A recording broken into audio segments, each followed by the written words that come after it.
Hapon sa tanan, nanapod kita sa Light Them with My Word, ang sinima na pagpaambit sa kinabuhi sa layko. Ang atong ebanghelyo kinutlo gikan sa kang Mateo kapitulo 3 versikulo 13 hangtod sa 17. Mao ning kapistahan sa pagbunyag sa ato ang Ginoo.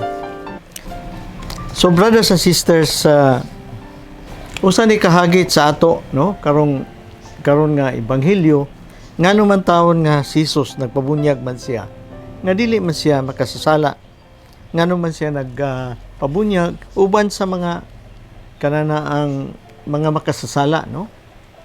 O ngano man si Juan Bautista nga nagbunyag niya, nga mas labaw pa man siya, superior pa man siya kang Juan Bautista, ug siya mao man ang Misaya. Ngano man ang yang nag-submit man siya, no? Nagpabunyag man siya sa authority ni Juan. So kaning ebanghelyo atong makita nato nga kaning mga issues o kaning tanan nga mga concern nato atong madunggan nining ato ang pagpaambit. Unya gikan sa lalawigan sa Galilea, miadto si Jesus sa Jordan aron magpabunyag. Nganong nagpabunyag si Jesus nga 30 anyos naman yang edad, no? So kaning sulod sa 30 ka anyos nga edad, gamay ra gyud ato nahibaw-an pod ni Jesus ug asa siya, no? Makita man nato sa Lucas kapitulo 3 versikulo 23. Gikan sa iyang pagkatawo hangtod siya nagsugod sa iyang public ministry human ining bunyag. Ngani dunggan lang nato siya sa 12 anyos siya, dito siya nakaplagan sa templo uban sa maalamon nga mga magtutudlo sa balaod. Dito si Jesus uban sa ila nagdiskusyon ug naminaw po sila sa iya. After that, wala ta kibalo sa iyang kanang istorya ni Jesus, labi na sa iyang pagkabatanon o iyang pagkabata. So daghan mga ni ang mga rason sa iyang public ministry ni Jesus nganong wala siya nato badunggi ug daghang mga panghitabo. But brothers and sisters, usa ni sa kultura sa Hudiyo nga sa ilahang kultura diha na sila magpakita nga sila magtutudlo sa ilahang profession karon nga magtutudlo, moabot sila og 30 anyos. Si Jesus karon 30 anyos niya. So, si Juan Bautista nagpreparar sa mga tao nga ilahang dawaton ang Misaya pinagi sa plano sa Ginoo. Busa pinagi nini ayha pa ang pagsugod sa pagpanudlo ni Jesus. Pagsangyaw sa maayong balita labi na sa iyang pagtuman sa kaluwasan diha sa iyang kamatayon diha sa krus. Sa bersikulo 14, dili unta mabunyag kaniya si Juan nga miingon, ako ang angay nimong bunyagan, apan nganong ako man hinuon ang mubunyag kanimo. So nagi pagka kanana ang reluctance ba kanan murag kuli gyud kang Juan Bautista nga mubunyag. Kay ngano man hibalo man siya nga siya mao ang Misaya, no? So in versikulo 15, Jesus said to him in reply, pasag di lang nga mahitabo kini kay niining paagiha mahuman kita sa tanan nga gisugo sa Dios. Unsa kuno pasagdi lang para kita mahiuyon, no, sa plano sa Ginoo sa kaluwasan ug unsa ang gisugo sa Ginoo. So brothers and sisters, si Jesus nagpakita og example. Dako kay ni nga kanana ang kahulugan labi na kanatong tanan, no? Nagpakita siya og example sa pagka mapahiubsanon, humility. Nagikinahanglan gyud nga siya musumiter gyud siya sa authority sa uban. ngani makita nato nga mao gani primerong pamaagi ngano ang ato ang Ginoo miani dinhi sa kalibutan para mutubos ka nato, muluwas ka nato, magpakita gayud siya nga uban ka nato pinagi sa iyang pagka mapahiubsanon. So brothers and sisters, unsaon niya pagluwas ka nato ug dili siya magpakita nga uban siya kanato nagpakatao para maghatag kanato og ehemplo ug unsaon pagpuyo nga mga Dios nun nga katawhan. Kaning bautismo ni Juan nagpakita kani sa ato pon nga kaugalingon nga bautismo, no? Christian baptism. Si Juan nagbautismo sa mga nagbasol sa ilang kasalanan nga nag-akseptar nining kanana ang bautismo pinaagi sa ilang paghinulsol ug si Jesus walay sala, dili siya ngayon nga bautismuhan mapahibsanon siya, nagtuman siya sa kabubuton sa Ginoo nga ma-appeal siya kanatong tanan nga mga makasasala. Siya uban kanato bisan siya walay sala, no? Mo kani ang ikaduha, brothers and sisters, nga kanana ang gipakita ni Jesus kanato nga unsa gyud siya kanang mapahiubsanon. Ngani sa Catechism of the Catholic Church in 535 nga nag-explicar kani sa ato nga ang ato ding baptism mao kani ang pagpaubos sa ato ang kaugalingon ug mao kani ang senyales nga giakseptan nato ang atong misyon sa ato ang kaluwasan, no? Kay kung walay sinugdanan sa atong kaluwasan mao nga wag tangon ang ato ang mga kasalanan ni Adam ug ni Eva, unsaon nato pagkaluwas tuod ug kita mo submitter ini ngani moingon ka nga unsaon nato pag-decider nga infant baptism ang tanan, but then gikonfirmahan man ta natay decision, no? During confirmation gi-confirm nato nga iya ta sa Ginoo, iya ta mga sumusunod sa ato ang Ginoo, iya kita ready sa kaluwasan nga iyang gitanyag kanato kung makalahutay kita, no?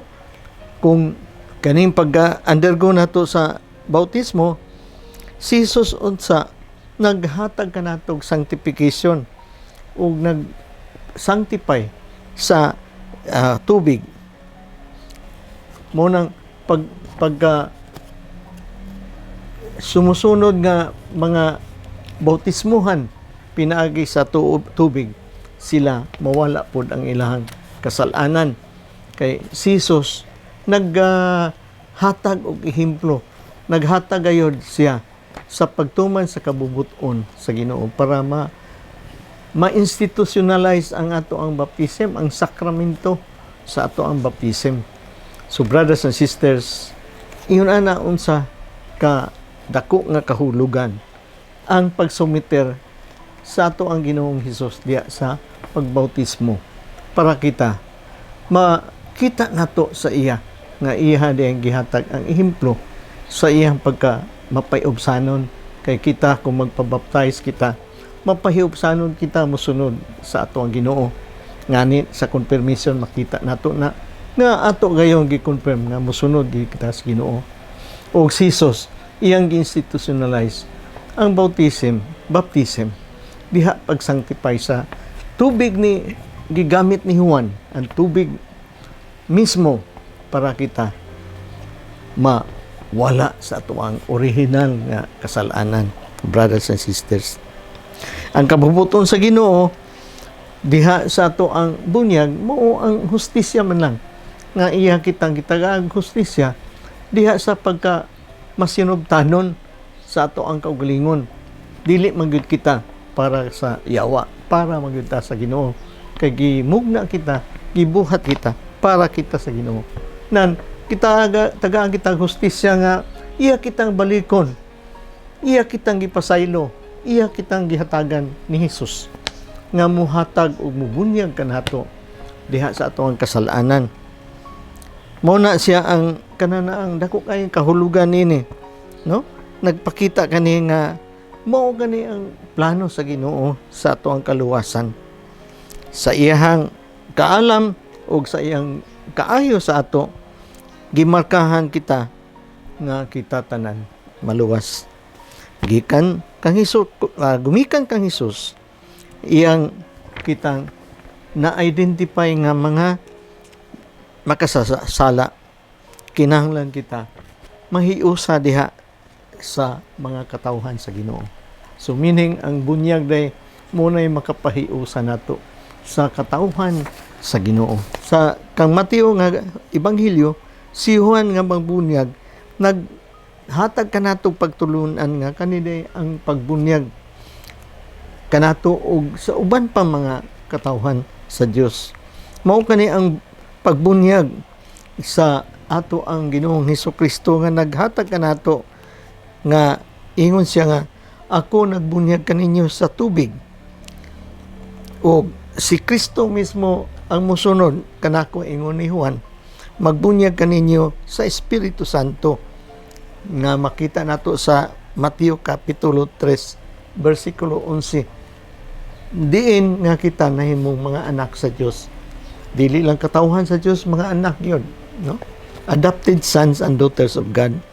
Si Jesus o iyang kanana ang gituman ang kabubuton sa Ginoo diha sa Juan Kapitulo 4 versikulo 34. Careful gyud kay siya nga iyang isunod ang plano sa Ginoo nini nga aspeto, no? Mo na nga kanana ang klaro gyud kayo ang iyang pagka masinugdanon, nagsunod gayud siya, gipakita gayud niya ang ihang pagka mapahiubsanon, no? Mo nang kita kay bata pa man kita bunyagan, respetuhan nato kini, no? Pinagi sa ato ang pagka mapahiubsanon nan nahibaw-an nato ug unsa bagi kahulugan sa atong bunyag. Dili kita sa atong kinabuhi nga mapahitas noon. Mapahiubsanon kita nga dili di ato tanan kining gihatag sa Ginoo nato nga kinabuhi, primerong kinabuhi ug whatever estado sa ato ang kinabuhi nga na abtan nato ug na adunahan kita ug nakitay talento, no?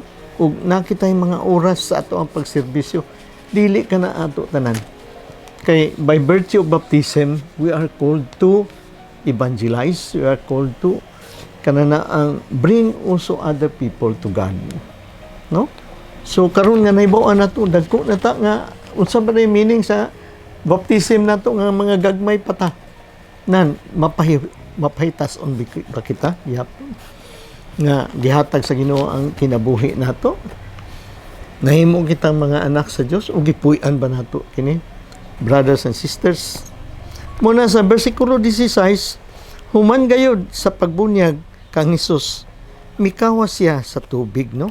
Brothers and sisters, naabli ang langit ug nakita niya ang Espiritu sa Dios nga mipaubos daw sa lampati ug miingon kaniya, no? Ug miingon kaniya, this is my beloved Son in whom I am pleased. Mo kani ang ako ang kanana ang bugtong anak nga ako nahimuot gayud kaniya, no? Kini mao ang pinangga kong anak nga nakalipay kanako pag-ayo, nga nakalipay, nahimutan nako kayo, nalipay kanako. Karon ang pangutana sa atong bunyag ba? Human sa atong bunyag karon, human natag bunyag, nalipay pa ang Ginoo sa ato? Nahimuot ba ang Ginoo kanato? Gipuy-an ba nato ang atong bunyag?